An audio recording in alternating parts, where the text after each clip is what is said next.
வணக்கம். இன்றைக்கி நம்ம பார்க்க போகிற சமையல் என்னென்னா ஒரு பிரேக்ஃபாஸ்ட் ரெசிபி தான் பார்க்க போகிறோம். ஸோ சாஃப்டான இட்லி, மல்லிகைப்பூ மாதிரி ஒரு இட்லியும், அதுக்கு 2 சட்னியும் பார்க்க போகிறோம். ஸோ தக்காளி கார சட்னியும் தேங்காய் தண்ணி சட்னியும் தான் இன்றைக்கி நம்ம பார்க்க போகிறோம். எப்படி தான் மாவு அரைச்சாலும் இட்லி சாஃப்டாக வரலன்னு நிறைய பேர் கவலை இருக்கும். நான் சொல்லியிருக்க அளவுகளில் இந்த மாதிரி மாவு ஆட்டி பாருங்கள். அதாவது சோடா உப்பு, அவல், ஜவ்வரிசி இந்த மாதிரிலாம் எதுவுமே சேர்க்காமல் இட்லி நல்லா வெள்ளை வெள்ளைன்னு நல்லா மல்லிகைப்பூ மாதிரி சாஃப்டாக இருக்கும். ஸோ வாங்க இந்த இட்லியும் 2 சட்னியும் எப்படி செய்யலாங்கிறத பார்க்கலாம்.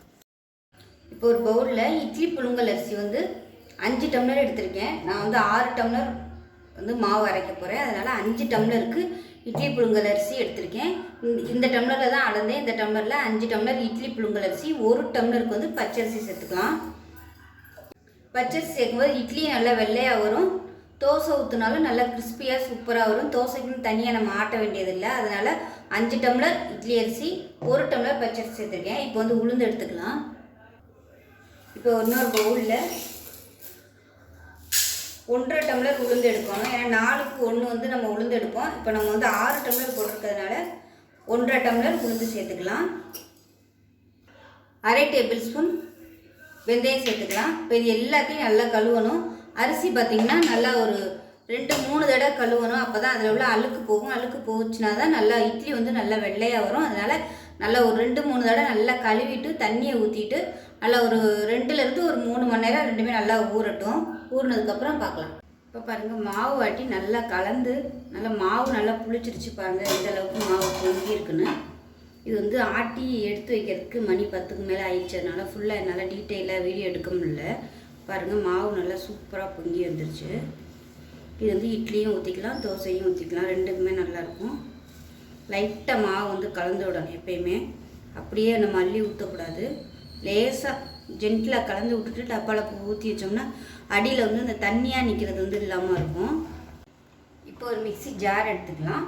இதில் ஏதாவது ஒரு கப் எடுத்துக்கோங்க. நான் இந்த கப் எடுத்துருக்கேன். இதில் ஒரு 1/2 கப் அளவுக்கு பொட்டுக்கடலை சேர்த்துக்கலாம். 1 டேபிள் ஸ்பூன் அளவுக்கு துருவின தேங்காய் சேர்த்துக்கலாம். தேங்காய் கம்மியாகவே சேர்த்தா போதும். இதில் 3 பச்சை மிளகாய் சேர்த்துக்கலாம். ஒரு சின்ன துண்டு புளி சேர்த்துக்கலாம். கொஞ்சமாக கொத்தமல்லியில் சேர்த்துக்கலாம். இஞ்சி பிடிக்கும்னா நீங்கள் இஞ்சி சேர்த்துக்கோங்க. எனக்கு இஞ்சி ஃப்ளேவர் இங்கே வீட்டில் பிடிக்காதுங்கிறனால நான் சேர்க்கலை. இதில் கொஞ்சமாக கல்லுப்பு சேர்த்துக்கலாம். இப்போ இது எல்லாத்தையுமே நல்லா நைஸாக அரைச்சிட்டு பார்க்கலாம். ஒரு கடாயை எடுத்துக்கலாம். இதில் ஒரு 2 ஸ்பூன் எண்ணெய் விட்டுக்கலாம். எண்ணெய் சூடானதும் ஒரு 3 பல் பூண்டு சேர்த்துக்கலாம். அதோட காஞ்ச மிளகாய் பார்த்திங்கன்னா ஒரு 6லேருந்து 7 வரமிளகாய் சாதாரண இது எடுத்திருக்கேன். இதோட 3 காஷ்மீரி மிளகாய் எடுத்திருக்கேன். இதோட கொஞ்சமாக கருவேப்பிலை சேர்த்துக்கலாம். ஒரு கைப்பிடி வெங்காயம் சேர்த்துக்கலாம். இதுக்கு பதிலாக நீங்கள் பெரிய வெங்காயம் கூட சேர்த்துக்கலாம். இது எல்லாத்தையும் நல்லா வதக்கி வச்சுக்கலாம். இப்போ இதோடவே ஒரு சின்ன துண்டு புளி சேர்த்துக்கலாம். தக்காளியிலையும் புளி இருக்கும். இருந்தாலும் நம்ம புளி சேர்த்தா தான் அந்த டேஸ்ட் நல்லா எடுத்து கொடுக்கும்.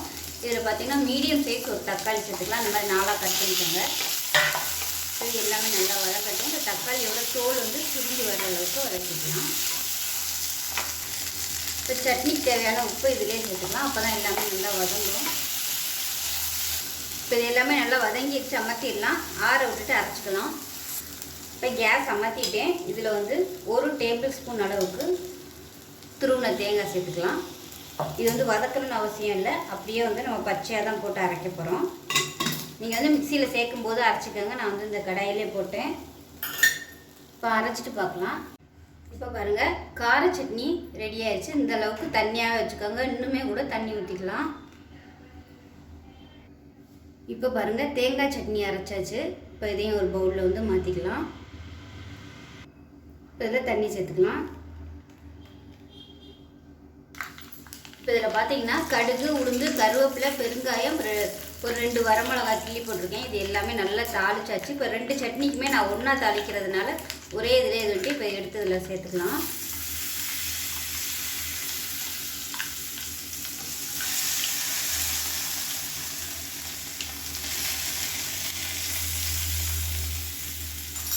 இப்போ பாருங்கள், அருமையான 2 தண்ணி சட்னி ரெடி ஆயிடுச்சு. டேஸ்ட் பார்த்திங்கன்னா சூப்பராக இருக்கும். நான் பவுல் சின்னதாக இருக்கிறதுனால கொஞ்சமாக தான் தண்ணி ஊற்றி கலக்கிருக்கேன். இன்னுமே கூட தண்ணி ஊற்றி கலந்துக்கலாம். இப்போ நம்ம இட்லி ஊற்ற ஆரம்பிச்சிடலாம்.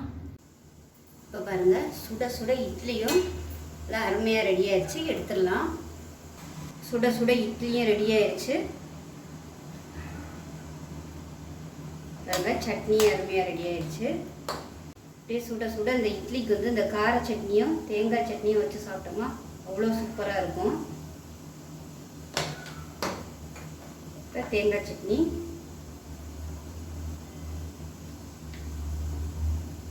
ஸோ அருமையாக ரெடி ஆயிடுச்சு 2 சட்னியுமே. ஸோ இதே மாதிரியே செஞ்சு பாருங்கள். ஒரு மிக்ஸி ஜார் எடுத்துக்கலாம். இதில் பார்த்தீங்கன்னா மெஷரிங் கப்பில் 1 கப் சாதம் எடுத்துக்கலாம். இப்போ இதில் 1/4 கப் அளவுக்கு தண்ணி ஊற்றிட்டு நல்லா நைஸாக அரைச்சிக்கலாம். இப்போ பாருங்கள் நல்லா நைஸாக அரைச்சாச்சு. இது ஒரு மிக்சிங் பவுலில் சேர்த்துக்கலாம். இப்போ இதில் நம்ம வீட்டில் அரைச்சி வச்ச இட்லி மாவு இல்லை தோசை மாவு எதுனாலும் சேர்த்துக்கலாம்.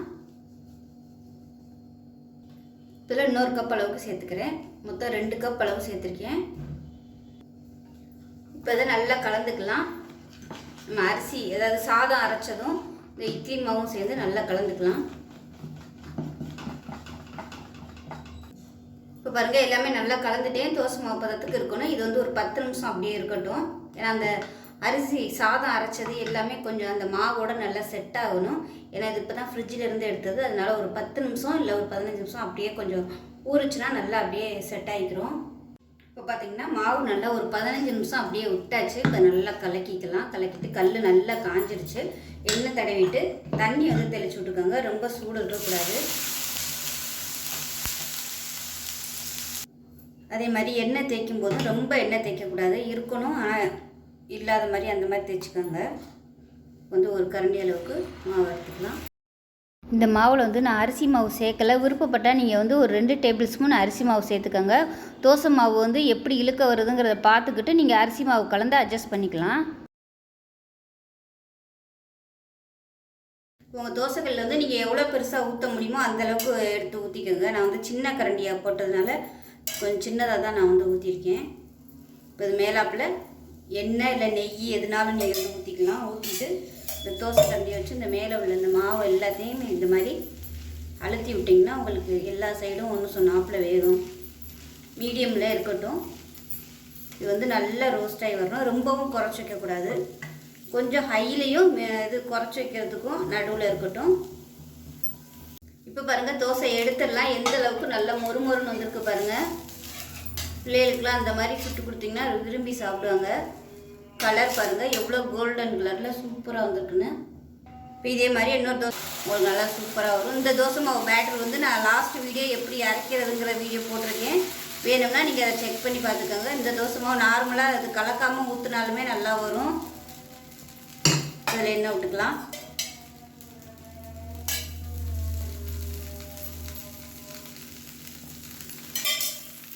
இந்த தோசை பாருங்கள் எந்த அளவுக்கு நல்லா மொறுமொறுப்பாக இருக்குன்னு பாருங்கள். இந்த ஓரம்லாம் நல்லா அப்படியே கிறிஸ்பியாக இருக்கு பாருங்கள். நம்ம எண்ணெய் வந்து தடவுனதுனால நல்லா சூப்பராக வந்துருக்கு பாருங்கள். தோசை பார்க்குறதுக்கே அப்படியே சாப்பிட்ணும் போல இருக்குது பாருங்கள்.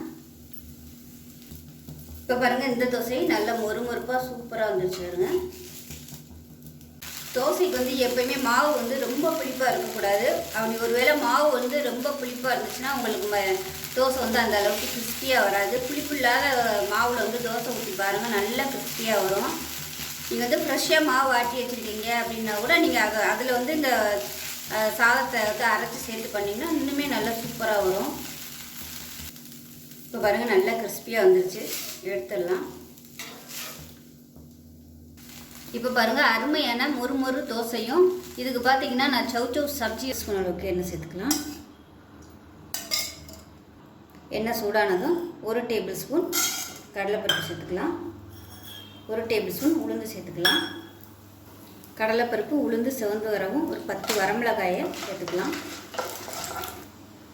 சிவந்து வரவும் கருவேப்பிலை கொஞ்சம் சேர்த்துக்கலாம். அது கூடவே கொத்தமல்லி தண்டு சேர்த்துக்கலாம். இலையாக இருந்தாலும் சேர்த்துக்கோங்க. இதோட 2 பச்சை மிளகாய், 1 கைப்பிடி புதினா இலை சேர்த்துக்கலாம்.